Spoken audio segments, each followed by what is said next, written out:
Halo, selamat pagi saudara. Jumpa lagi bersama saya Glenis Oktania dalam Kompas Bisnis. Informasi pertama kita awali dari harga beras di semua jenis lepas kendali meski harga hari raya ini sudah lewat jauh.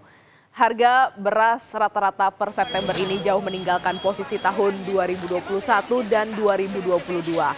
Kita pakai data pasar induk beras Cipinang Food Station di mana harga beras nasional kini sudah menyundul Rp13.000 per kilo.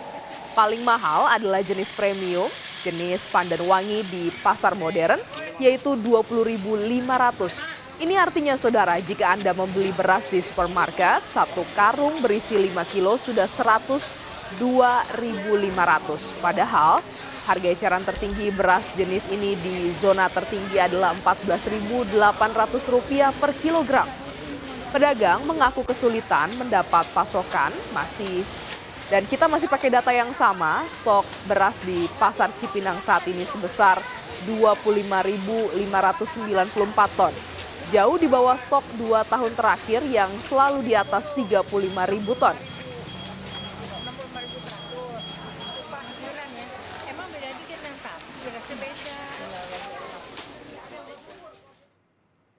Mengapa harga makin liar? Kompas Bisnis sudah bersama dengan Rahmi Widiryarni, Direktur Distribusi dan Cadangan Pangan Badan Pangan Nasional. Selamat pagi Bu Rahmi.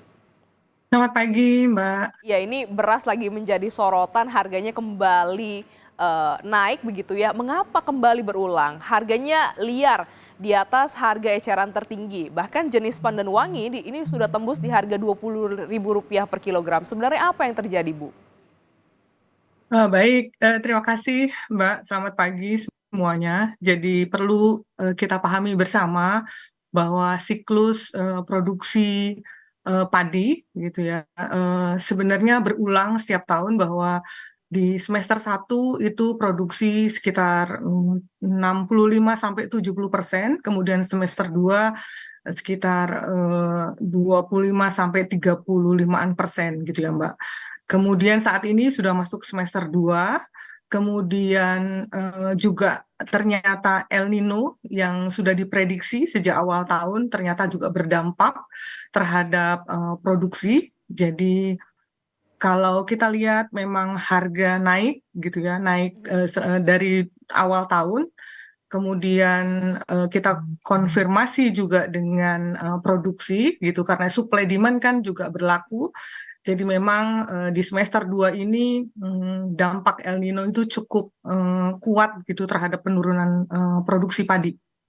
Ya, Bu, tapi kalau kita lihat datanya lagi sejak dari awal tahun begitu ya, kalau kami pakai data dari Pasar Induk Cipinang, ini Ya, stok beras tahun ini jauh lebih rendah dibanding tahun 2021 yes, bahkan betul. 2022. Nah, apakah impor ini tidak cukup, Bu?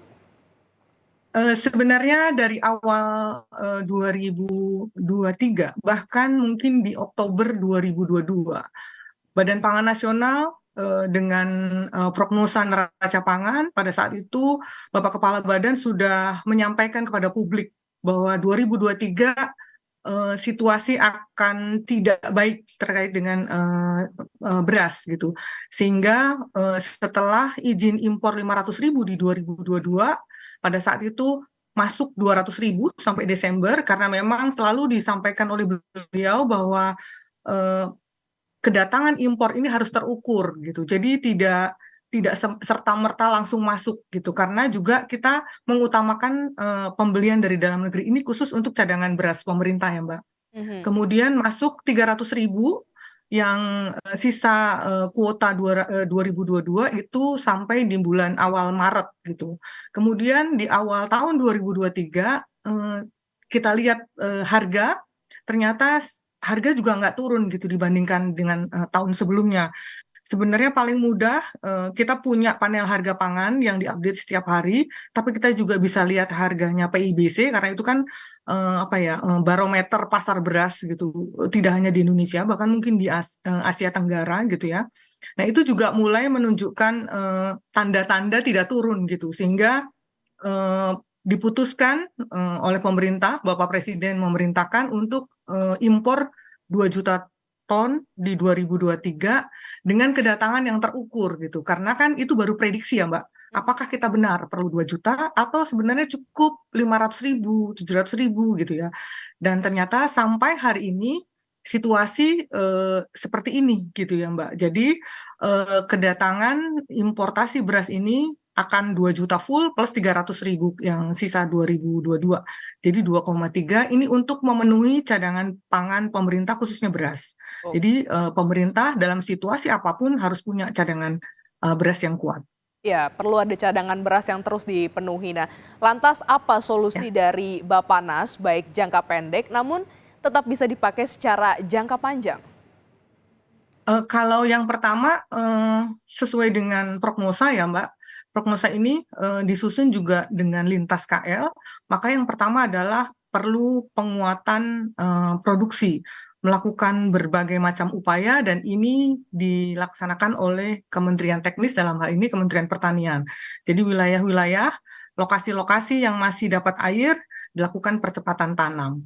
Kemudian yang kedua, Badan Pangan Nasional menugaskan Bulog sesuai dengan memang operatornya adalah Bulog untuk menyalurkan beras ke masyarakat melalui beras SPHP. Jadi ada beras untuk stabilisasi pasokan dan harga pangan, ini langsung ke retail, baik di modern maupun di pasar rakyat, kantongan 5 kilo dengan HET, 10.900 per kilo. Kemudian kemarin juga di Rakernas, Bapak Presiden sudah memerintahkan untuk percepatan penyaluran bantuan pangan dalam bentuk beras yang 10 kilo per keluarga ini di September ini. Ini untuk 21,353 juta KPM di seluruh Indonesia.